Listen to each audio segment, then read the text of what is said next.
and back in the bag again. Whoa, whoa, yeah, yeah.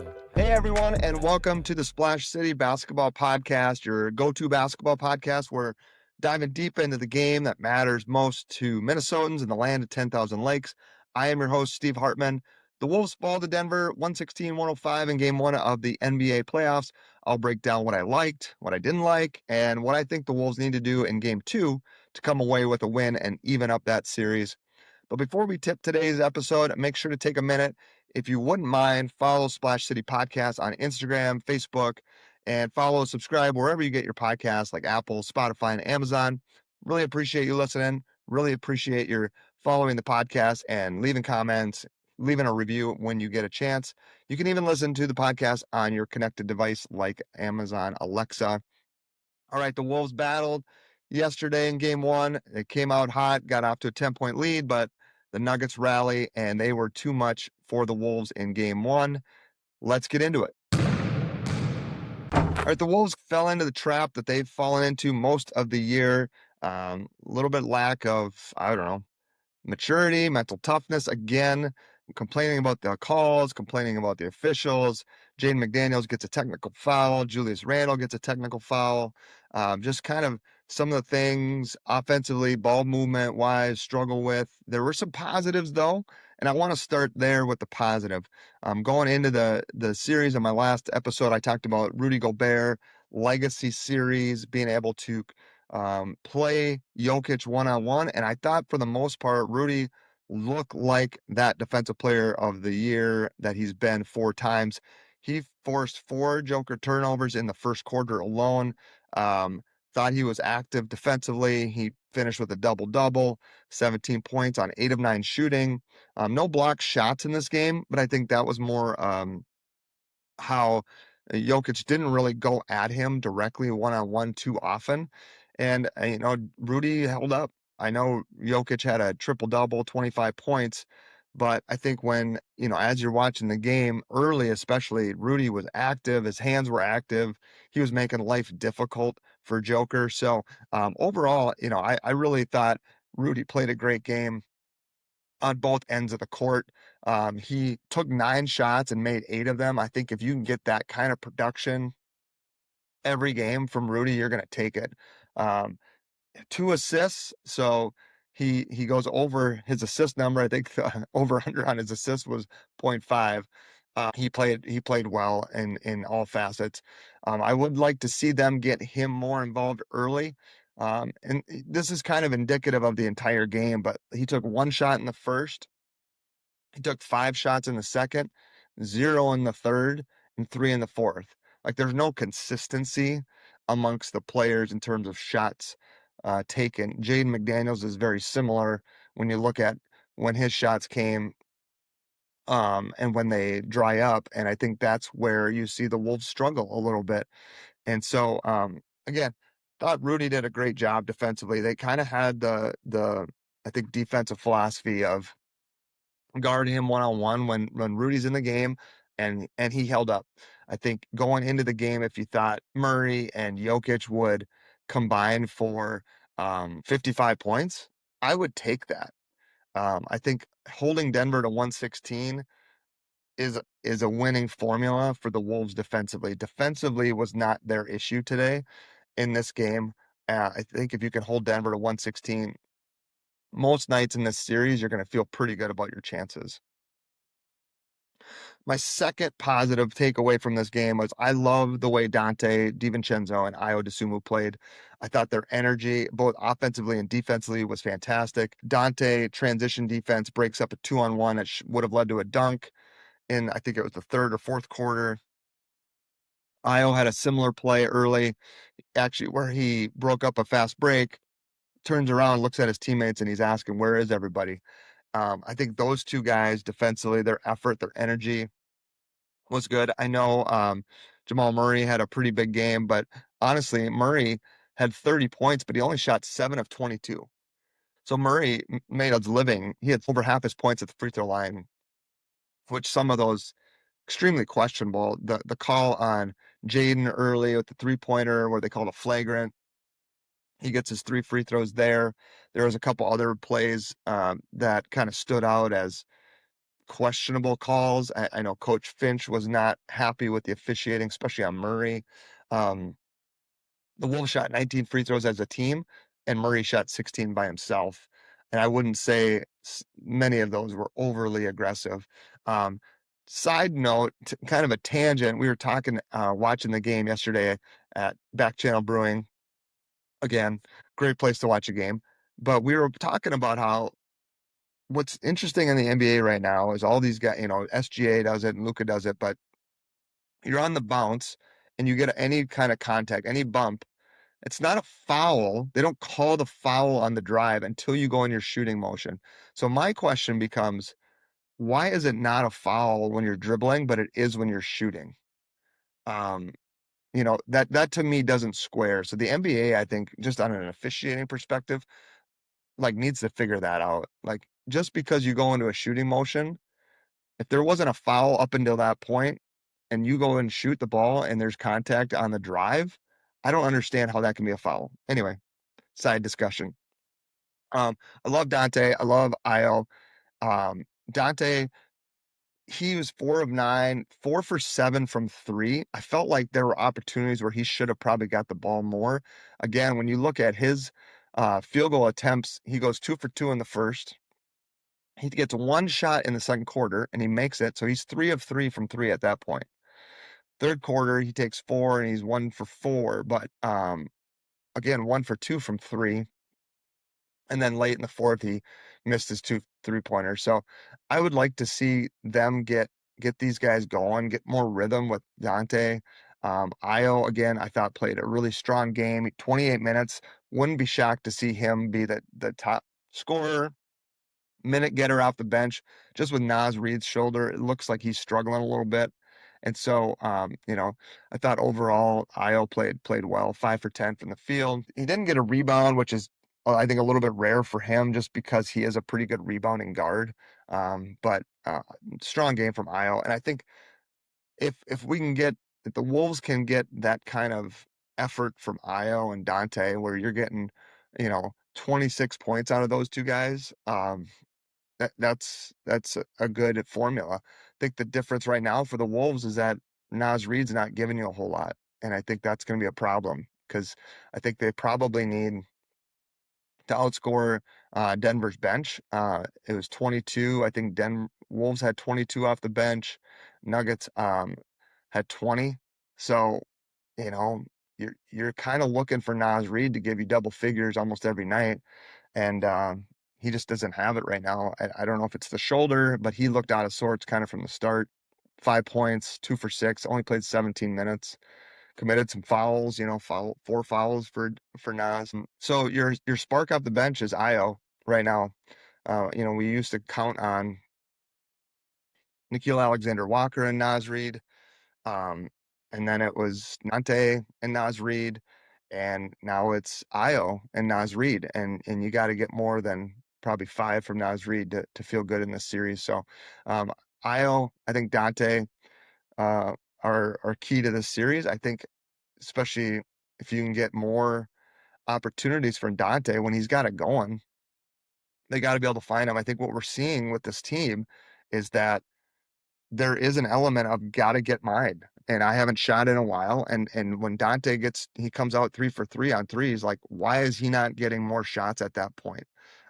You had a 10-point lead, you know, that's gotta be when Aaron Gordon goes out with 2 fouls right away, that's gotta be a bigger lead than 10. And they just didn't have that shot selection, which I'll get to later. My third positive from this game is Jaden McDaniels' fast start. Like, I love the way he came out of the gates. I think he's another guy that when you look at his shots, he gets 5 in the first quarter, makes 3 of them, being aggressive. He's got 10 points in the first quarter, takes a single shot in the second, and I think it's a fast break dunk that he got off a steal. Why is he leading you in scoring in the first quarter and then getting only a single shot in the second? I realize he maybe didn't play as many minutes. He played 8 in the second, but playing 8 minutes and getting one field goal attempt for Jaden McDaniels is not the way. And then in the third, he goes 2 for 6. And in the fourth quarter, he gets one. Again, I do not understand, and I think this is gonna be one of the negatives is just like the struggles they have consistently moving the basketball, finding the right play, getting the teammates involved. Um, so Jaden, I thought played pretty well. He finished with 8 rebounds, which is great from him. That to me, that's the barometer of Jaden's activity. When he's getting rebounds, he's playing well. So 16 points, 8 rebounds, 3 assists. He was only 6 for 14, but like I said, he started 3 for 5. So he goes 3 for 9 the rest of the way, and I think a lot of that is the shots he's getting. He missed him and Nas both, I think, missed a couple near the hoop in the paint that were probably shots they normally make. So you'll live with that. But um, Jaden's going to have opportunities this series. He was the X factor, according to Andrew Dukowitz on the last pod, the preview pod. And I think he was right. Like when he came out of the gates blazing, I thought, yep, this is 100% the game plan. They're going to put 2 on Anthony Edwards. You got to move the ball, get Jaden going downhill, get him comfortable, get him in a rhythm. And they did to start. And then they went away from it. And he took 1 shot in the second quarter, just really couldn't find a rhythm. Um, and when you look at the shots for the other guys, that's kind of the story of this game. I think the Wolves are going to be better off if Edwards and Randall aren't leading them in shot attempts.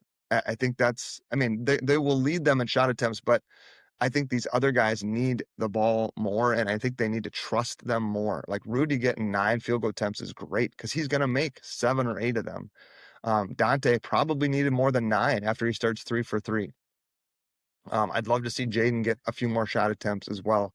So love Jaden, love his game. Of course, the technical late the push on Joker, I don't understand it. I don't know what that accomplishes. He literally just scored, and then you give them points right back. And when you're down, I don't know what goes through your mind to do that, but he needs to not do that and do the things he was doing in the first quarter, driving hard to the basket. He shot 4 free throws in the first quarter. He shot 4 free throws for the game. So the Wolves can complain all they want about the free throw attempt and disparity, and I think some of it's warranted. But you, as an offense, you need to be more aggressive. Randall needs to go to the basket. Jaden needs to go to the basket, and Ant needs to get to the basket. That everybody knows that's the formula to attack Denver's defense. And when you take fadeaway jumpers, um, the ball doesn't move side to side and you're just jacking shots, that ain't the formula. So Jaden got 4 free throws in the first quarter because he was being aggressive. The ball was moving and he was attacking. They need more of that. They need to find that more consistently in game 2. And when things do start to bog down, like they did in the second and third quarter, you got to get back to that quicker. It can't take 6 or 8 minutes before you realize we need to start attacking again. It needs to happen after 2 possessions. So I want to see more Jaden consistently through the game, getting shots off the swing, whatever that looks like. I think the other thing that I like, I mentioned it a little bit with Jaden getting rebounds. He finishes with 8. Anthony Edwards finished with 9. On TV, you could see him wincing sometimes when he came down off a rebound and his knee was bugging him, obviously. Um, but if you can get 17 rebounds from Ant and Jaden, that's a good sign for the team that their activity is strong. So um, overall numbers, they have 43 rebounds. Denver had finished with 47. So you're in the ball game. Obviously, Jokic is going to clean up a ton of those, but Rudy had 10. So I think part of it is just field goal percentage, right? That's indicative of making shots. The Wolves actually shot a little bit better from the field. They shot and made 1 more 3, had a higher percentage on threes, but really the difference was the free throw line, where the Nuggets go 30 for 33 and the Wolves are 14 for 19. So, but I think that's again crashing the boards, getting easy buckets, attacking the rim, knowing that Denver doesn't have a way to slow you down there. Um, They just don't. Aaron Gordon is probably their best rim protector, but he's going to be guarding Julius, sometimes on the perimeter or Jaden. on the perimeter. So I think there's things that you can get at the rim which could drive up your free throw percentage in that regard. So just to recap, my four positives for game one: Rudy Gobert, overall game, strong offensively, defensively, looked the part of as good as anybody can be guarding Jokic. Donte and Io really like the way they brought it. Would love to see that Donte get a few more shots if he's making them early, which he was. Jaden McDaniels, fast start. Got to find a way to keep him involved. He needs at least 2 or 3 shots a quarter, not 5 and then 1. I don't think that's going to keep him involved. And then our guard rebounding, Ant and Jaden getting after the glass, just being kind of team rebounding overall was a positive. So let's flip over to the negative side. What kind of slowed them down? And I think some of it were things that we saw all year. I think the biggest thing going into the series I said was Ant's health. And he just doesn't look the same. He had moments, again, he had 5 attacks at the rim. He was 5 for 5 at the rim. And I don't know if that bothers his knee more, and that's why he's settling for jump shots. But you could tell if he could get to the basket, it was easy money. I mean, he was finishing around the rim. I just don't really understand why he goes away from that unless it's a health thing, which it very well could be. But defensively, not great for Ant, but offensively, we just got to stop settling for jump shots. I mean, it's just so obvious. It was obvious going into the series. It's even more obvious after watching game one. He's 5 for 5 at the rim, and he's 4 for 14 everywhere else. I mean, it's pretty simple. And if it's his knee, then I don't know what to do. But there are points where the offense got bogged down, and he's dribbling and dribbling and dribbling, and then he shoots like a fadeaway 20-footer 3-pointer, which again, we all know Ant can make those shots when he's cooking, when he's on, but it just wasn't there yesterday. So I would love to see him get downhill more, get to the basket more. He played 38 minutes. Feel like maybe some of those minutes could have gone to someone else. I don't know who it is, if it's Bones or if it's TJ Shannon or what it is, but like Ant just doesn't have the juice right now. And again, I don't know if that's his knee or what's going on, but I mean, he had 22 points, 9 rebounds, 7 assists. When you look at the statistics, he had only a -3 rating, so he was actually pretty good. But I don't know if there's anything they can do to like get him down to 35 minutes and just he's more explosive in those minutes so that he can get to the rim. Or if he just accepts that and moves the ball more, I think we're fine. I actually think when the ball was moving and swinging, they were good. So maybe he's more of a decoy in game two. Maybe you're getting a little bit better shot selection. Can you still get your 22 and take it on 15 shots and 10 of them are at the rim rather than 5 at the rim? I think that would be a huge swing for the Wolves if Ant can get downhill to the basket with more frequency. And when he's not doing that, he's spraying it and he's moving the ball, or because when he gets the ball out of his hands and it swings, it eventually gets back to him. But maybe it's off a Jaden attack and it's a kick out for an open 3 with your feet set, and you don't have to put as much pressure on your body to take a hard contested 3 late in a shot clock or something. So I think that's the biggest thing. Like if Ant's not Ant, if he doesn't have the burst and the energy because he's ailing a little bit, it's going to be hard to win the series. It just is. Like you need your best players to play their best in the playoffs, especially to beat a team as good as Denver, who has 2 of the best offensive players in basketball. They need Ant healthy. So it's a big worry for me.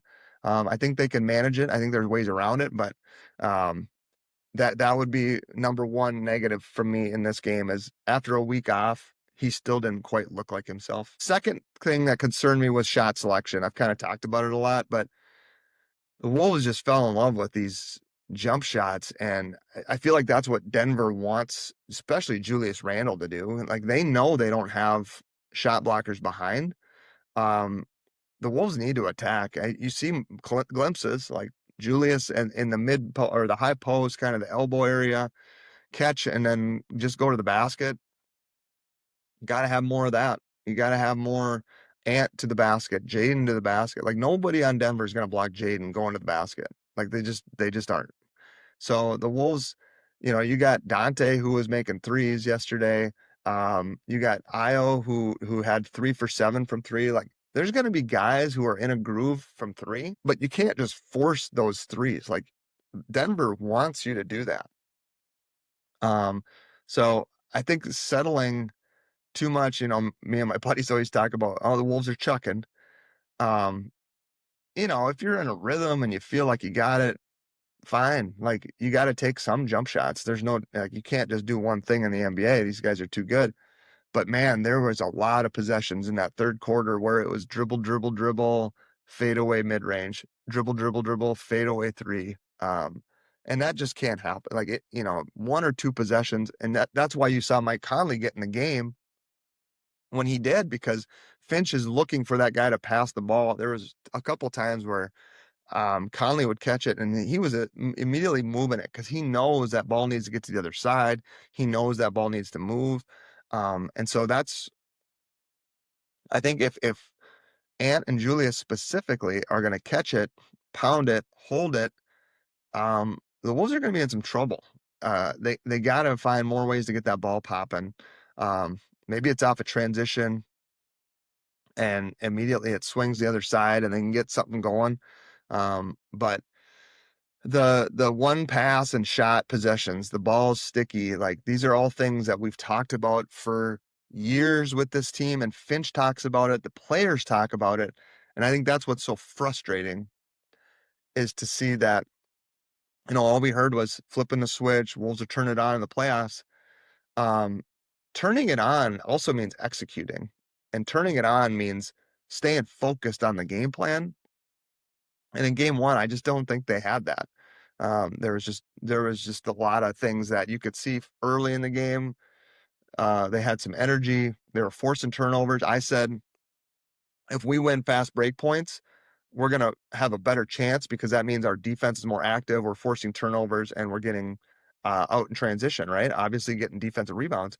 And the fast break points were tied 14-14. So we don't win that advantage. We don't win the turnover advantage.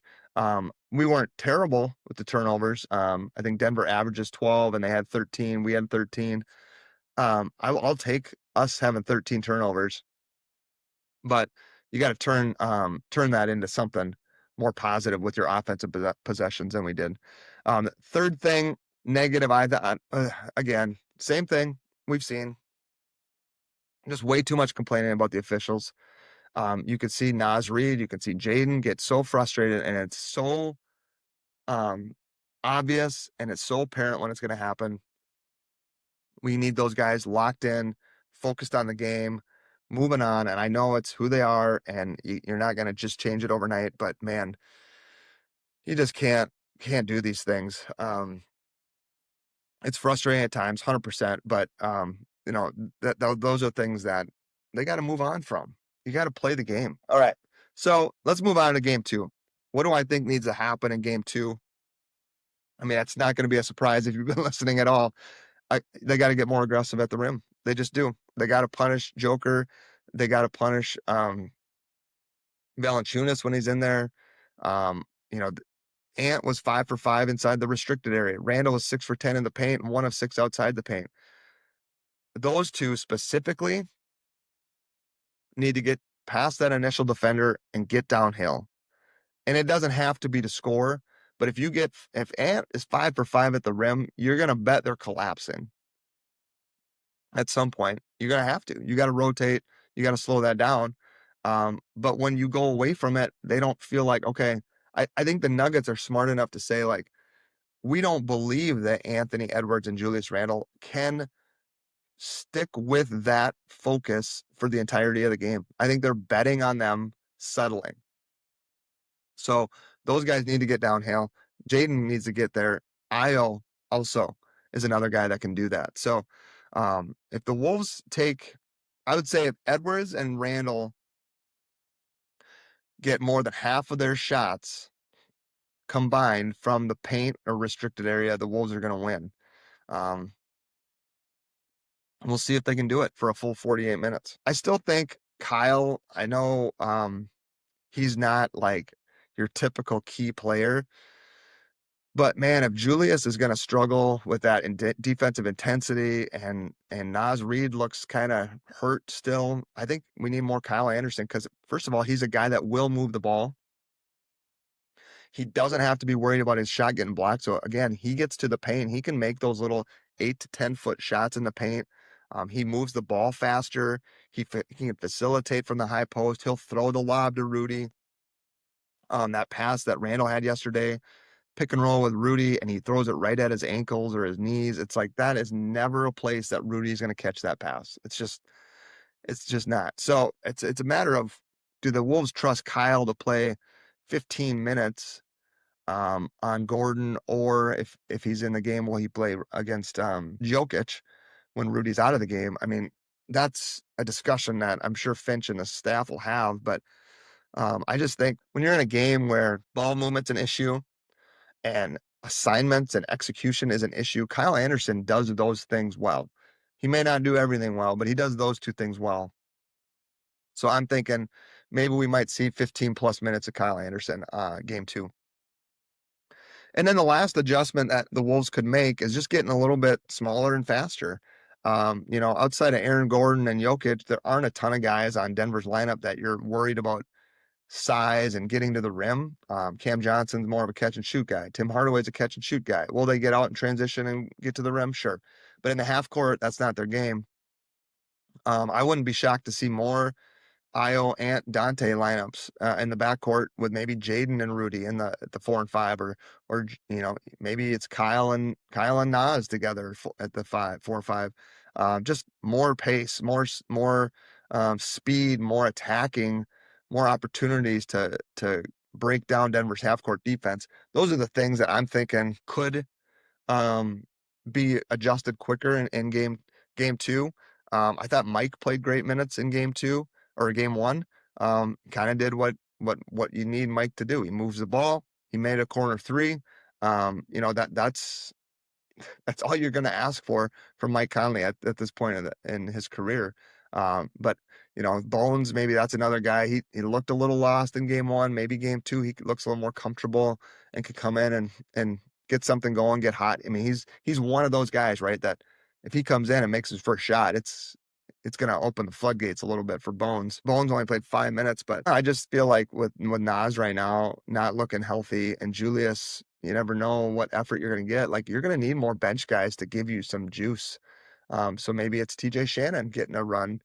He looked fantastic the last couple games of the year, and I think probably deserves some time at this point. And we know Finch doesn't love playing younger guys in the playoffs, especially. But those are my thoughts, at least for game 2. Like, we'll see what they come back with. They were certainly competitive in game 1. They had chances. Even late in the fourth quarter, they had a chance to, I think they had it down to 4 at one point. And so, that third quarter just killed them. You got outscored by, I think it was 12 points in the third quarter. Kind of hard to overcome that. When you're tied at halftime and they just come out in the third quarter and kind of punish you, and you're taking bad shots. That's what it comes down to. Wolves should not have a problem scoring 115, 120 points a game against this Denver defense, but comes down to shot selection and moving the basketball. It's simple things. It seems repetitive, but it's been this team's downfall for how many years? So want to see more aggression, get to the basket, get to the free throw line, punish the smaller Nuggets inside, and see what happens. Might open up some things on the perimeter, but Denver certainly didn't play a perfect game either. They didn't score their average points per game. Gordon was in foul trouble. They didn't get a ton off their bench either. Tim Hardaway only had 7. Bruce Brown had 8. Brown actually probably played the best from the bench guys. 5 steals. So I think, the Wolves need to figure out they have enough weapons, but they need to be able to trust certain guys in certain moments to say, like, hey, you got the matchup here. You can beat your guy, but how are you going to beat him is kind of, up for debate, it seems like, when it shouldn't be. So I'd love to see Jaden get more touches, just consistent touches. Like, if he's been so efficient all year shooting the basketball. I mean, he was a 45% 3-point shooter for a while. I think he's still over 40. He's a 50% shooter from the field. Get him 20 shots. Brown's going to be on Ant. Christian Brown, Bruce Brown are going to be on Ant. Jaden's got Cam Johnson or Jamal Murray guarding him, or Tim Hardaway Jr. guarding him. Like, Jaden should win those matchups, and they need to trust their teammates, move the ball, find the open guy, find the attack lane, find a gap, and get there.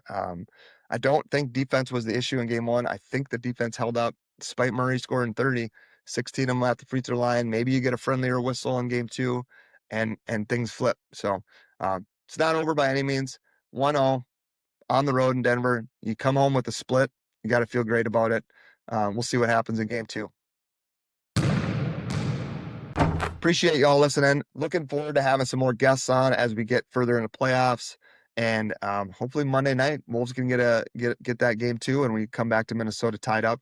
And we'll have another show probably Monday night after game two, probably Tuesday morning. So watch for that as we go through the playoffs. And I appreciate, again, you listening. This has been the Splash City Basketball Podcast. Back in that bag again.